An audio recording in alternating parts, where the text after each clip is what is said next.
Hey, welcome back. All right, so in the last tutorial, we made it so that our character could interact, or player can interact with objects in the world, but we don't have anything in our world that we can interact with yet. So we're going to make a real quick little test object, a little blueprint that's going to allow us to interact. Let me show you what I'm talking about. So right here, I have this cone. It is totally out of the world, doesn't really seem to belong, and it's something I downloaded for free off of Fab. But what it does allow us to do is to do this little test right here to set up a blueprint so that we can interact with it. And when I hit play, my character can go over to it. Once I'm the right distance away from it, I can hit E. And up in the left-hand corner, you can see interact with me. Interacted with me. So that's all we're doing. We're testing to see if we can interact anytime I hit the E key when I'm looking at the object. It was a little funky the way I had to look at it because of the way the camera is set up. If you remember, we did set our blueprint up to use the camera, but we can kind of fine-tune that as we go along. All right, so let's go ahead and get started. This is where we left off. We left off with this interaction. And what we're actually going to do now is going to jump over to Fab real quick. Again, inside of Fab, I just typed in cone. You can find any object you want. You don't have to use an orange cone like I am, but I went ahead. This is a free traffic cone. You can download it from Quixel if you click on it.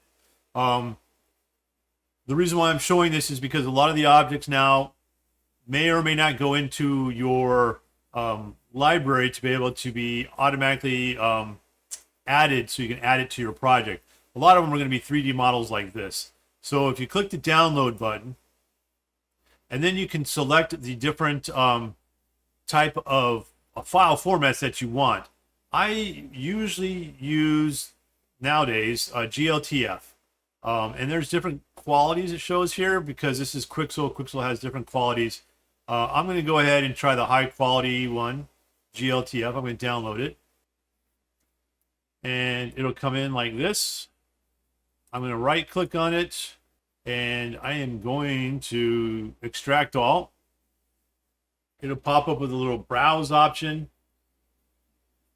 What I usually do is I put it into a file folder that I have my other 3D models. So I have a file folder for 3D models, and I thought I put this one in the traffic, and I may have put it in something else. But anyway, so I can add a new folder, and I'm just going to call this traffic cone. Something like that. Select it, select the folder, and then should have something like this. I'm going to extract it. And when it does this, it gives me a texture folder. It gives me this bin file, and this is the GLTF. When I drag this into Unreal, it should have everything it needs. So let's go ahead and test that out. I'm going to download this or minimize that. All right, so I'm going to go to my content folder. And remember, we made a folder for mesh the last time when we made this.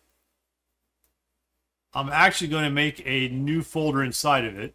And I'm going to call this traffic cone. Only because it's going to come in with its own materials and textures. I'm going to grab it and drag and drop it. And we should end up with this little pop-up. The defaults are usually okay. Sometimes you need to go in and make changes for them if there's something specific you're going to try to do. But for something simple like this, shouldn't really have to change the default settings. I'm going to click on import, and it's done. It gave me a folder. I could have just used that folder. And then I'm going to do static mesh and my traffic cone. There it is right there. I'm going to do a file, save all, and I now have this little traffic cone. That's the way to import models from Fab or from anywhere else into your project. Pretty straightforward. Okay, so now let's go ahead and create a new blueprint, and we're going to use that traffic cone for it. So back in my content folder, I'm going to go to my content, my blueprints. I'm going to create a new folder in here. And this will be my interactable I'm not even sure that's a word, but we'll call them interactables. I'm going to right click, select a blueprint, select actor. I'm going to call this BP underscore test cone. I'm going to open it up. And the first thing I want to do is put my static mesh in here. A couple ways we can do this. I've showed you in the past. We can just add static mesh. Or I could go to my content drawer, into my content meshes. Eventually I'll get there. And I can drag and drop this just like that. And now I have my traffic cone. All right, so there it is. There's my traffic cone, as beat up and lovely as ever. Now I'm going to go into my event graph.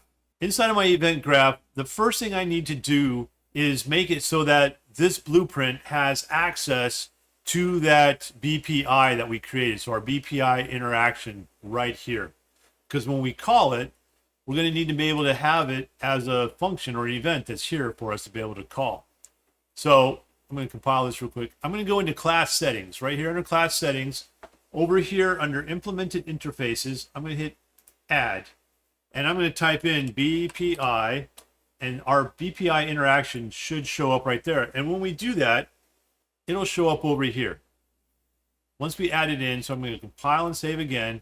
Now that I have it, clicking and dragging doesn't do much for it, but if you double click on it, it will add it into our world.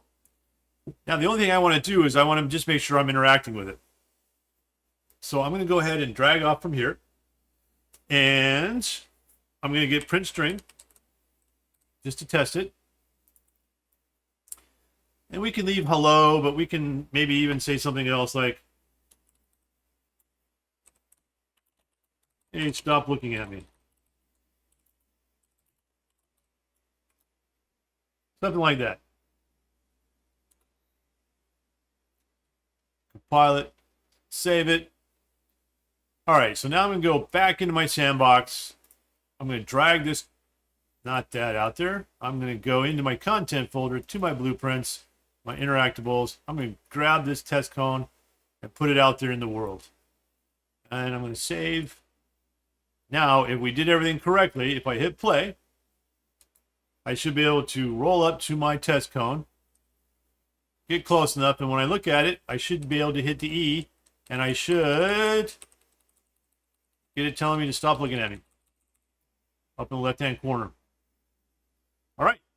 So now we can actually interact with things in the world. Okay, that's it for this tutorial.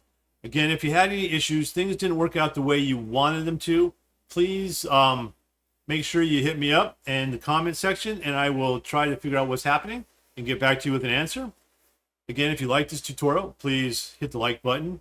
Help me out there. And also, don't forget to subscribe so you can keep up with what we're working on. Again, thank you. Thanks for playing, and I'll see you next time.